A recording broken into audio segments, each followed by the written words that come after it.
Hey guys, thanks for joining us today on Sports Business Nation. I'm your host, Ryan Deal. We're thrilled to have you on board for the inaugural season of SBN, the podcast and content provider founded by passionate young sports professionals for the benefit of other passionate students and professionals of all types. The business of sports goes so much deeper than contract signings and Super Bowl rings, and here at SBN, we host top-level professionals from the real world of front office sports to gain from their insights on a different core subject each week. Please be sure to subscribe to our podcast so you can join us all season for an insider's look, and please tell your friends, family, and colleagues to do the same.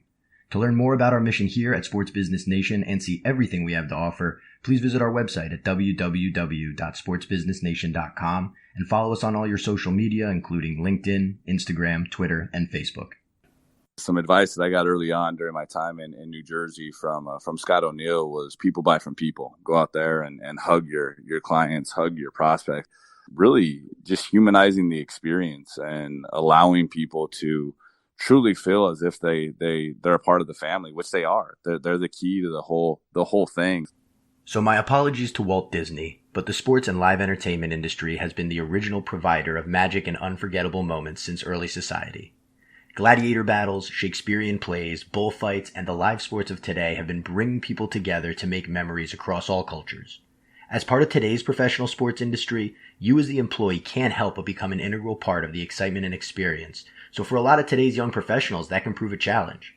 While we're all fans at heart on some level, balancing the many professional priorities of the job with the undeniably cool elements of your job description, it can become tough at times not to lose sight of your goals through the fog of fun.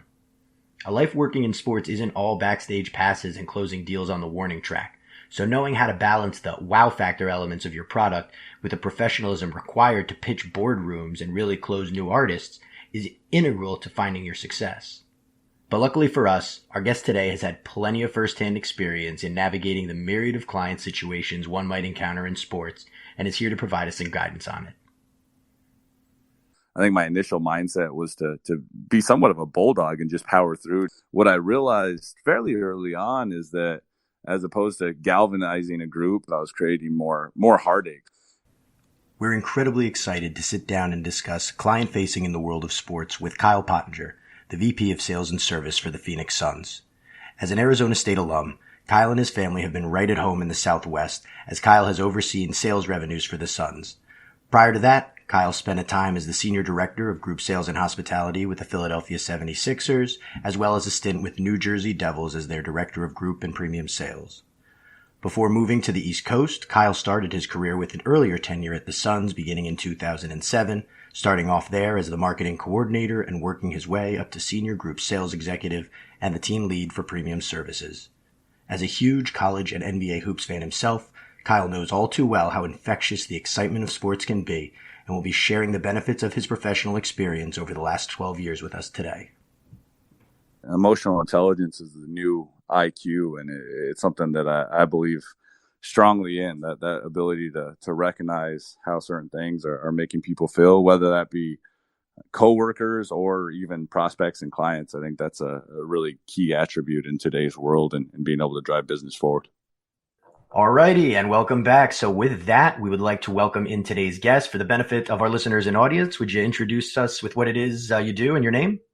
Yeah, my name is Kyle Pottinger. I'm the Vice President of Sales and Service for the Phoenix Suns and Talking Stick Resort Arena. So really excited to spend some time with you guys here today. Well, we really appreciate your time here, especially with the holidays coming up. I'm sure you got plenty of family stuff going on. But hey, this is prime sports season right now, so a great time to be speaking with you on it. Subject of today's episode is really going to center around client facing in the world of sports. Such a unique thing that you and other sports professionals do, and that you have such unique atmospheres and situations where you need to be in front of clients, guests, prospects, things like that, while balancing a lot of the excitement, but also professional goals that come along with it. So one of the important things we do here at Sports Business Nation, though, before diving into the real crux of our subject today, is to kind of get a little handle on you. So before we get too far, Kyle, can you set the table for us a bit? Tell us a little about some qualities or experiences you had growing up that now maybe in hindsight you think led to some of your success in sports? Yeah, absolutely. I think like most people in the sports industry, I grew up a huge sports fan, grew up in Nogales, Arizona on the Arizona-Mexico border. And growing up, I realized fairly early on that my jump shot wasn't quite good enough and I wasn't quite quick enough to ever play professionally, but I had a huge competitive spirit and passion for sport. So I think that competitive fire is really what fueled me growing up to play as much sports as I did. And then as I got into my professional career, that competitive drive definitely helped me in working my tail off to climb up the leaderboard while hitting the phones. And then once progressing into an executive role, really continuing to hopefully inspire and lead our team to do great things. Well, no question, competition's important in just about everything we do now, and it's definitely a common theme with a lot of our guests here on Sports Business Nation.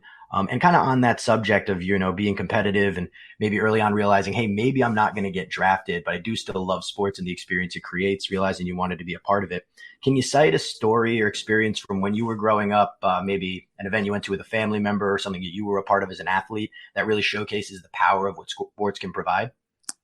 Yeah, so I grew up down, as I mentioned, in Nogales. It's about an hour south of Tucson. So our professional sports team was the University of Arizona. And when the U of A won the 97 national championship in men's basketball, my mom actually took me out of school and took me up to the championship parade and gave me an opportunity to be a part of that experience. And one really key moment that day was as my mom and I were walking back to the car, we actually stumbled past a Lincoln Town car that was dropping off Mike Bibby, Miles Simon, and Michael Dickerson. And I ended up being the only kid in the area and got to go up and meet them in person and shake their hands, which is something that always really stuck with me. And it was such an incredible experience, not only for me to enjoy, but to really have that moment with my mom. And it's something now that I'm in the role that I'm in, it provides me that opportunity to provide similar impacts to kids and families and really provide them those memories that'll last a lifetime, which is extremely important to me. Oh, well, that is a perfect story, Kyle. I actually remember going with my mom to New Jersey Nets games a couple years later when Mike Bibby and those Kings teams were really good. So I did not get any pictures with him, but that sounds like a fun one. Some good timing right there. So again, kind of staying in your earlier years, before you got into working in sports professionally, can you look back on your teenage years or, even your early 20s, maybe a job you had before you got into sports that, man, you really learned some tough lessons, but in hindsight, you realize a lot of value in it and maybe down the road, something you'd want your own kids to participate in? Yeah, something I'll always be thankful of my dad for is he required me as soon as I turned 16 to get a job. So I started working 1 week after turning 16 at a golf course in my hometown. And it provided me really with some incredible experiences and learning the value of hard work, as well as the value of carrying on a conversation with people who are older than me. I spent 3 years from my sophomore year to my senior year working at 2 different golf courses in Nogales. And every weekend was there on Saturday mornings as early as 6 a.m. and as late as 7 p.m., depending on the day, but provided me an opportunity to really develop the skill of interacting with different people, learning what types of stories generate a response, as well as what type of interactions go over more favorably. While I was working there, really the way I made the majority of my money was through tips. So the gift to gab became an important one and really helped out in making my own money. Yeah, you definitely see a lot of kissing babies and shaking hands over at those clubs. And we actually had Ryan England from Madison Square Garden Company on a few weeks ago. He was telling us about working at boating club up in Boston, similar type of, expectations from the membership and really having to put the best face forward when your clients are around. So I'm sure that was a great way to get the foundations of a lot of what we're going to talk about today for you. Yeah, absolutely. As you look back, you've been in the industry for, I want to say a little over 12 years since you graduated Arizona State. Looking back on maybe 10, 12 years ago, what's something that now in 2018 in our industry is just completely innovated from the way it was when you started off? Gosh, it's technology has come such a long way in just 12 years. When I first got into the industry, it was very much a put your head down and pound out your 100 to 150 calls a day and find that needle in the haystack. I feel like now with LinkedIn in particular, it's so much easier to go out there and find those top executives that you're trying to get in touch with. The game of prospecting has become so much more turnkey with the different resources that are available to you online through LinkedIn, as well as different platforms like a Zoom Info. In addition to that, the one that's really impressed me most is OneMob, the video messaging platform that's come out. We recently invested in that here in Phoenix, and the opportunity to get away from a lengthy email or even a text message, but send somebody a 15 to 20-second video that's going to allow them to put a face to the name, as well as provide you an opportunity to make an impactful statement and something creative. It has been exciting to watch develop, and really exciting to watch our team members put it into action. Wow, one mob. That's not one I'm familiar with. So I appreciate that tip personally, because for some of the content we're creating here at Sports Business Nation, we may want to look into that too. But that sounds very cool. And yeah, technology's definitely been a theme. And I think as we talk about interacting with clients, something we'll circle back to a little later on in the conversation. But, moving forward to a time now that you'd started working in sports over the last, like I said, 10, 12 years or so, can you cite one or two mistakes that you made that, while they were obviously tough and a lot of pressure at the time, again, in hindsight, maybe ended up being good mistakes to make? There's a long list of mistakes, Ryan, but I think that the one that stands out to me most, really two.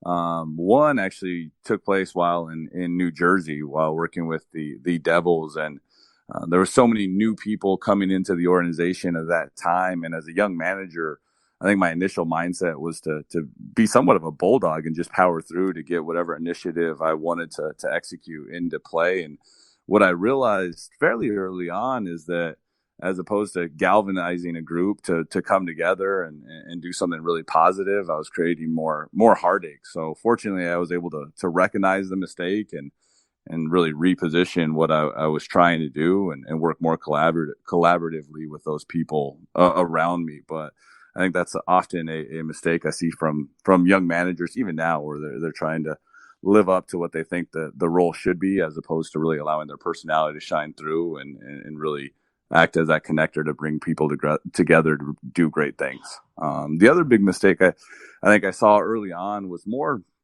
in going out and finding young people to come on board and be a part of the teams I was leading.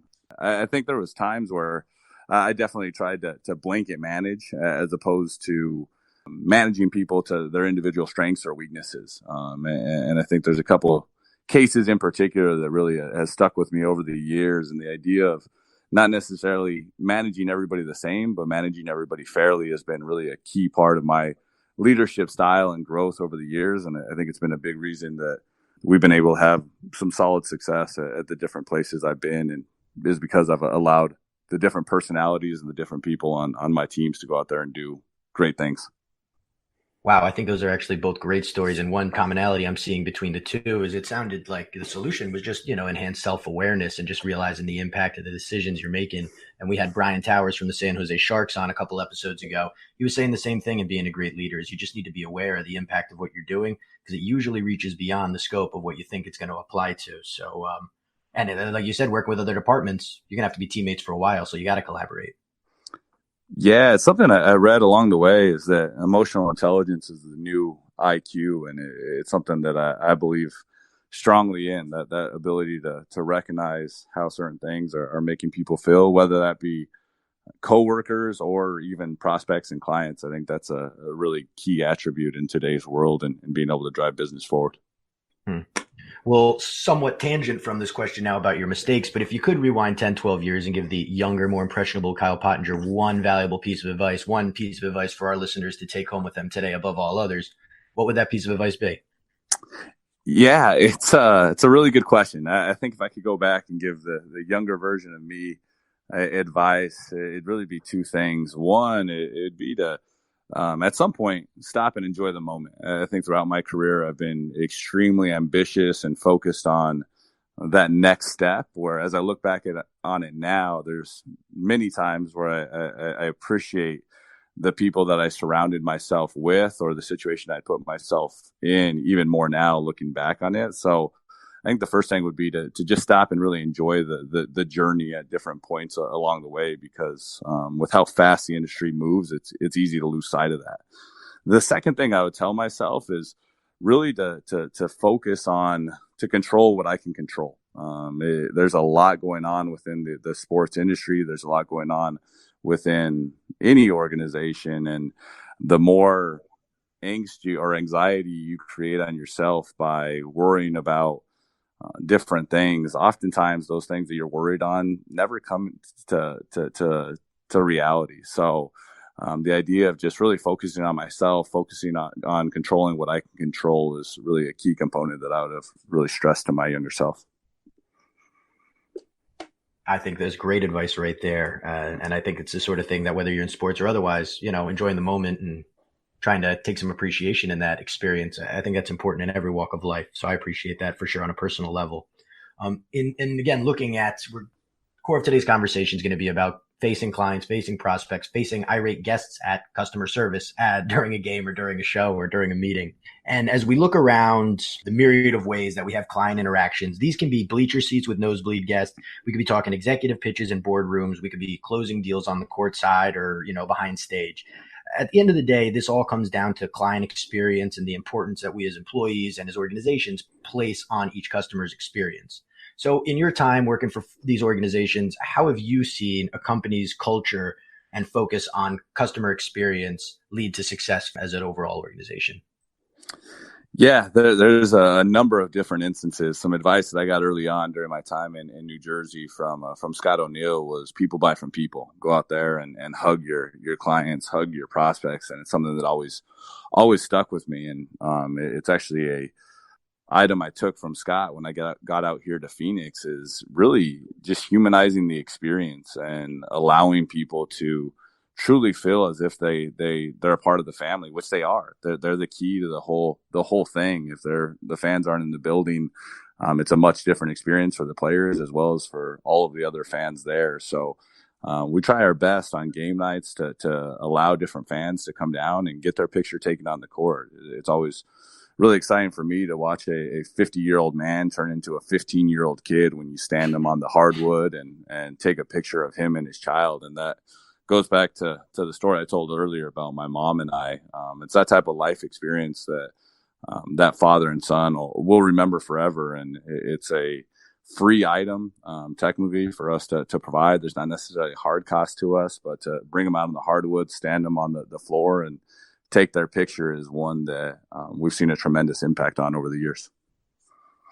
Well, it's funny. You call it free. Other people call it priceless. So I guess it all depends on the perspective, right? There you go. Yeah. Priceless is probably the better way to put it. No, for sure. And we're going to talk about some of the wow moments. And again, listen, like you're saying right now, it's almost so second nature to you. It's just part of what you do, different leagues, different teams, not that we become callous to it, but it's certainly something that maybe we lose the appreciation of after we close a dozen deals on a warning track during a dark day. But we talked a little bit that there's going to be sales, sponsorship, customer service. There's going to be a lot of different types of client interactions that we've alluded to.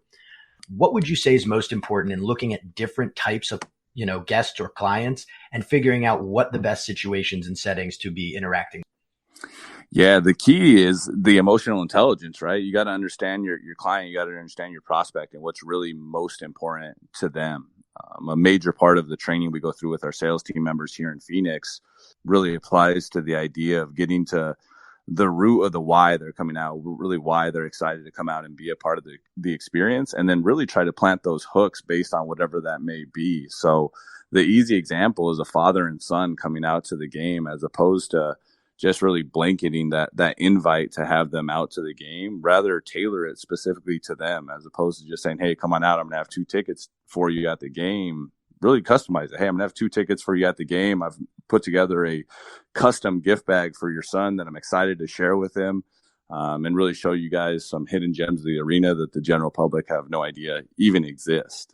Even further than that, the names are critically important. Let's find out the child's name, find out the wife's name, make it personal. The more personal you can make it, the more impactful you can be, and then really customize the experience based off of that. Once again, a father and son's an easy one, but if that's a client that's coming out with one of their clients or with their significant other or friends, based on that company that's coming out with them, tailor that experience and make it a special moment. Because even if they don't necessarily get on board that night with a season ticket membership or suite or group, you can create enough of a positive experience that there will be attachment to the organization for years to come. And it goes both ways, because if that experience doesn't go in a positive direction, you've now created a negative attachment to the organization that could last for years.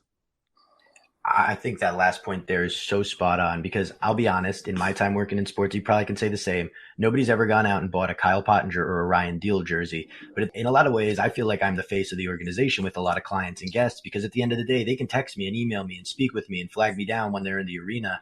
Because at the end of the day, they know that I'm there to go to bat for them and make these unique things happen beyond just get them seats to games and shows. I think that's one of the more powerful things about it. So I think that last point was very apt. Absolutely. Um, I bought a couple Ryan Deal jerseys in my day. Oh man, I don't think we make them in your size, KP.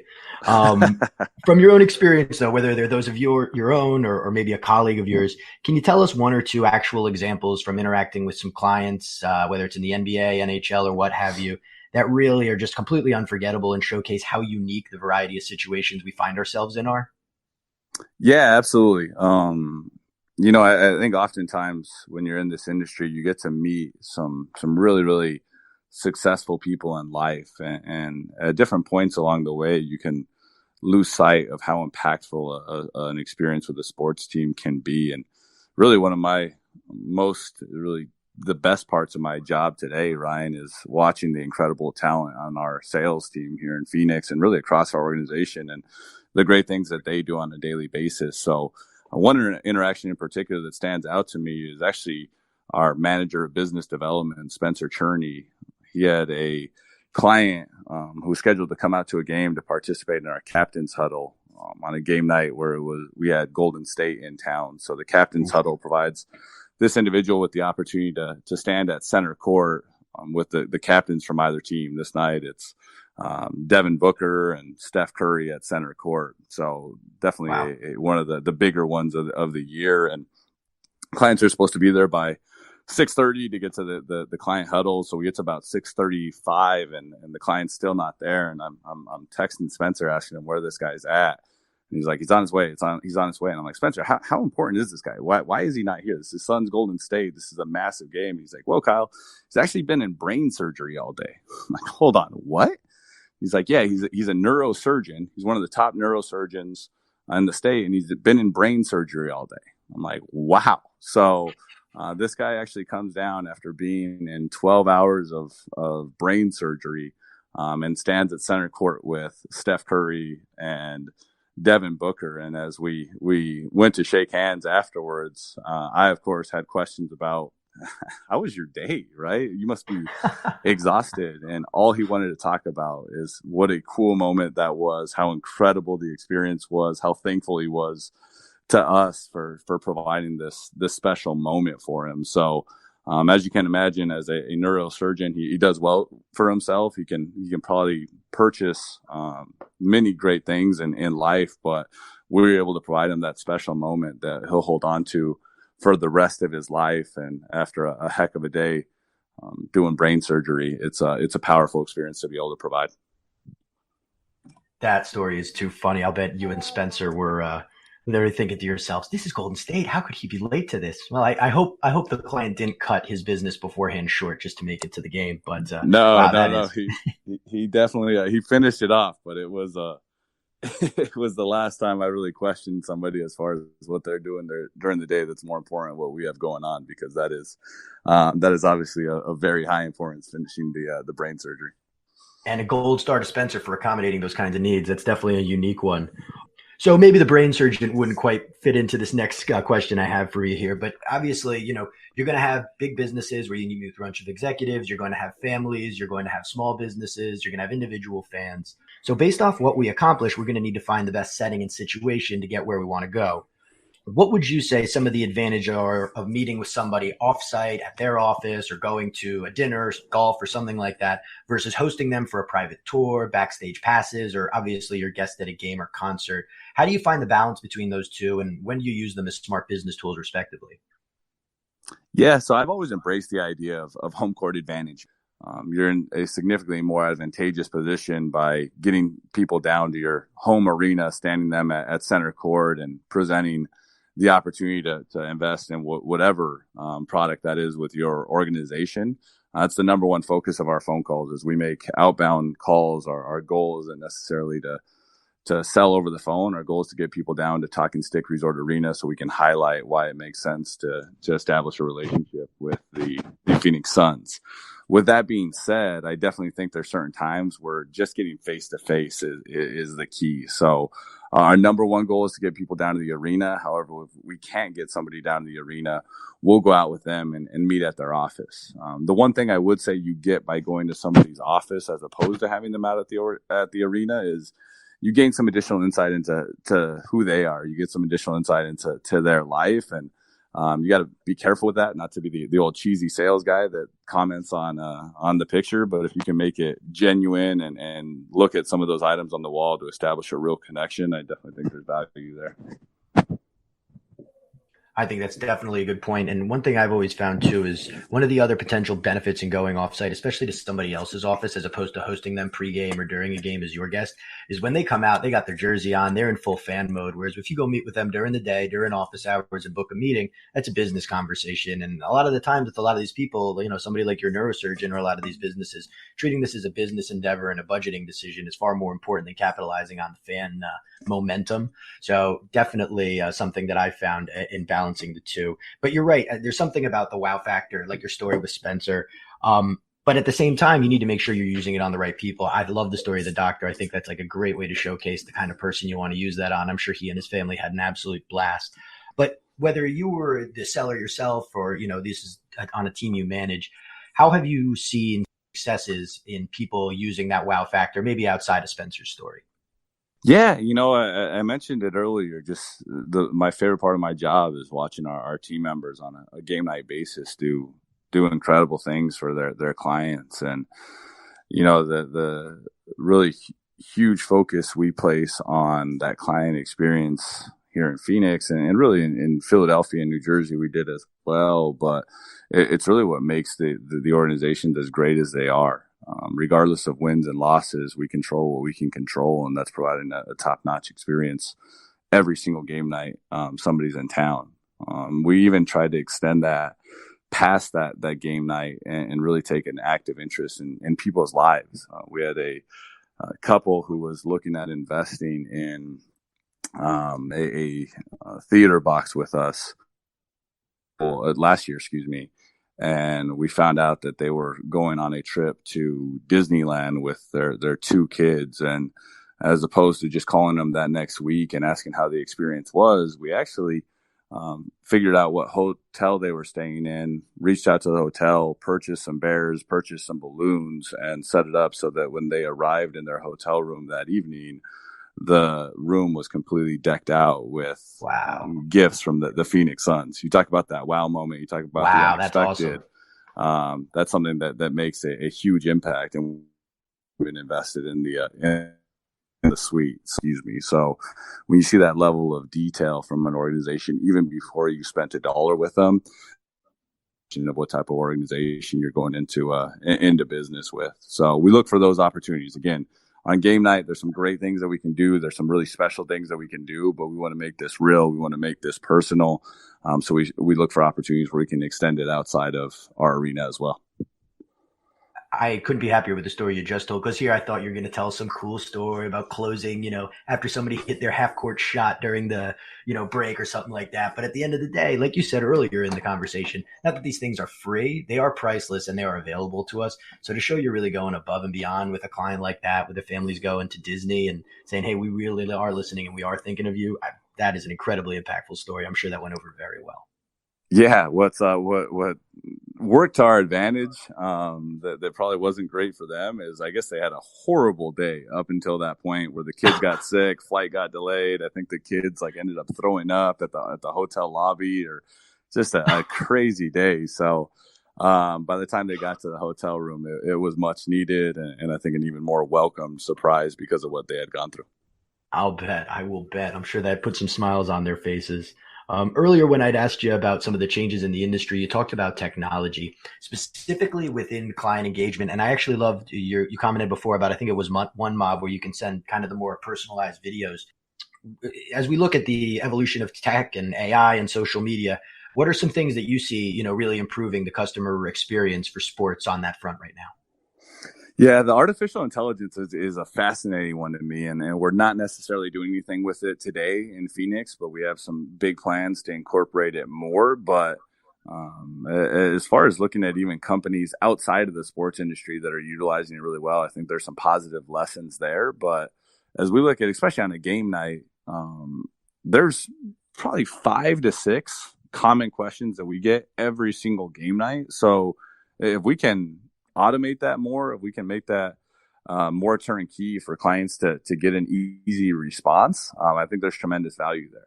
The other thing that we've placed a huge focus on here is understanding how people want to talk, right? In the past, we've always really talk in our language, meaning, hey, you got to talk to me over the phone because that's how I prefer to communicate.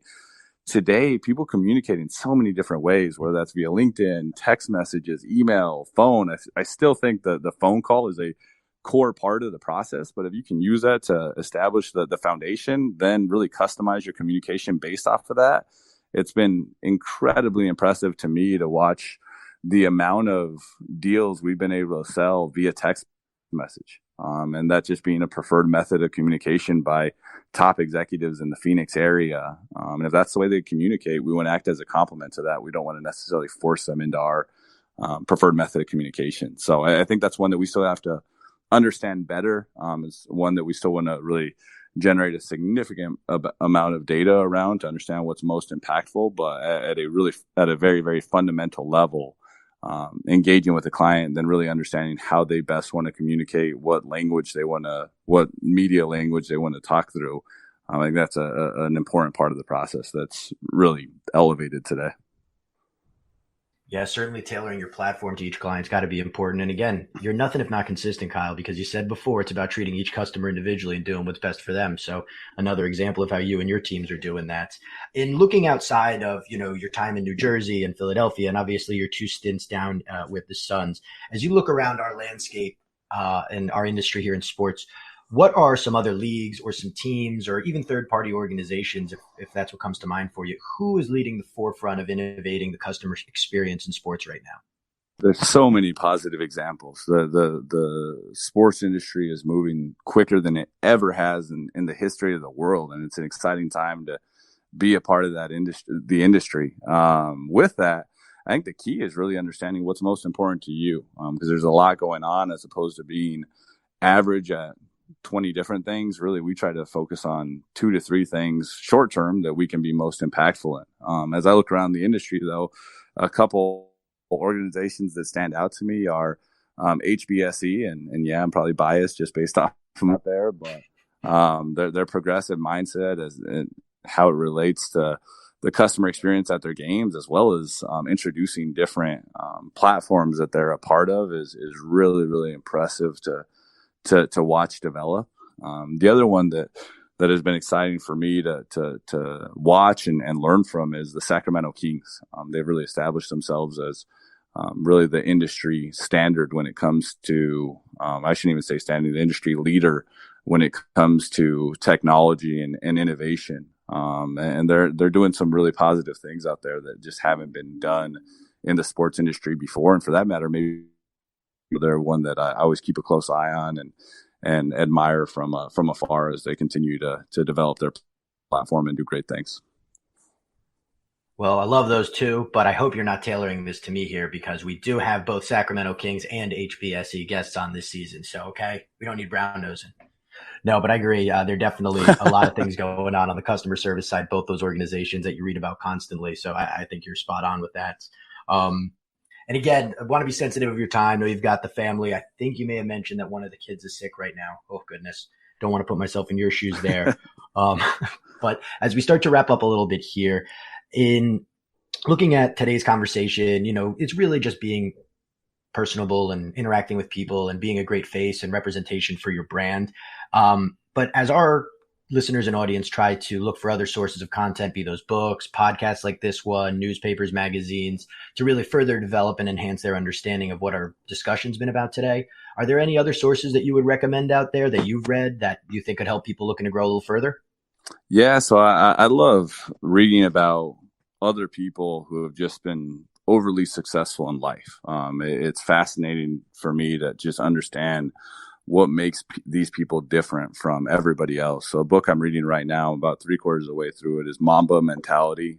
It's Kobe Bryant's book that talks about really his game night practices, how he was able to perform at such a high level throughout his career in the NBA. And it's somewhat sacrilege for me to say that working for the Phoenix Suns, because we hate everything that is the LA Lakers, but he's got an incredible story and incredible mindset. So I look for those different people like that I can pull some things from, even if it's one or two small nuggets, and incorporate them into my life to generate even a fraction of their success. Well, and it's certainly a credit where credit's due kind of thing. I'm sure, all the teams in the West would have to recognize Kobe's greatness during his career. So I don't think anybody will take it too personally over at Phoenix, but I think that's excellent. This has really been a great dive in for us here. Some really good, like, immersive content, but also some great overviews of a lot of really important subjects here that are going to come up for people working in tons of departments throughout a sports front office organization. Again, I really appreciate your time here today, Kyle. Before we let you go off and enjoy some time with the family, is there anything else you'd like to leave us with before you go? Yeah, I think for the people listening, I would say just find your passion. Sports is an exciting one. It's an industry that I feel privileged to be a part of, but whether it's sports, whether it's sales, whether it's something completely different, find what your passion is and run at it with everything you have. Because once you find that passion, it becomes really a fun process, a fun experience to be a part of. But I really appreciate you having me on today, Ryan. And hopefully everybody enjoys the podcast. Oh, I have no doubt that this will be one of the favorite episodes thus far here in season 1 of Sports Business Nation. Hopefully we'll have you on again in the future and as a listener out there. But in the meantime, happy Thanksgiving to you and the Pottingers, Kyle. And thank you again for your time today on Sports Business Nation. Hey, happy Thanksgiving, Ryan. Have a good one. All right. Be well. Bye. Let's now take a couple minutes to digest and unpack some of Kyle's key points from the discussion just now. Your client, you got to understand your prospect and what's really most important to them. A major part of the training we go through with our sales team members here in Phoenix really applies to the idea of getting to the root of the why they're coming out, really why they're excited to come out and be a part of the experience, and then really try to plant those hooks based on whatever that may be. As with most all industries today, tailoring your presentation and recommendations optimally to all of your clients' specific priorities is an absolute must. Taking advantage of what Kyle referred to as a home court advantage by hosting your clients and prospects for unforgettable experiences as your guests is an incredible way to pack a punch. But even other small things like remembering family member names and helping your prospects beyond what they expect is equally crucial in differentiating yourself as a true resource. My favorite part of my job is watching our team members on a game night basis do incredible things for their clients. And, the really huge focus we place on that client experience, it's really what makes the organizations as great as they are. Regardless of wins and losses, we control what we can control, and that's providing a top-notch experience. Whether you're new and working the front lines or manage your own department, ensuring that you work in and help to create a corporate culture that values clients and their experiences is an absolute must. As we have heard in recent episodes from other guests like Lou DePauli and Brian Towers, controlling what you're able to control is all any of us can try to do. And in sports, that involves delivering an incredible guest experience for every person who walks through your doors. These types of successful client cultures build momentum through their continued efforts, and Kyle cited multiple instances where making the client's experience priority one has ultimately paid dividends. I think that's often a mistake I see from young managers, even now, where they're trying to live up to what they think the role should be, as opposed to really allowing their personality to shine through and really act as that connector to bring people together to do great things. Not necessarily managing everybody the same, but managing everybody fairly has been really a key part of my leadership style and growth over the years. And I think it's been a big reason that we've been able to have some solid success at the different places I've been, and is because I've allowed the different personalities and the different people on my teams to go out there and do great things. So while it's not necessarily going to be easy working hand in hand with teammates and subordinates to ensure the customer always comes first, Kyle suggests that it is a huge part in getting the best out of people. Whether it's the colleagues you work with or prospects you're looking to do business with, treating people fairly but as individuals goes a long way in today's world, and constantly developing our social intelligence should be a daily priority for each of us. But at the end of the day, Kyle said it at least a dozen different ways. Working in sports business is fun, and the people we work with love the excitement we provide. So above all else, just be aware of the impact you make with your decisions, put your best foot forward, and most importantly when facing your customer, always remember to just be yourself.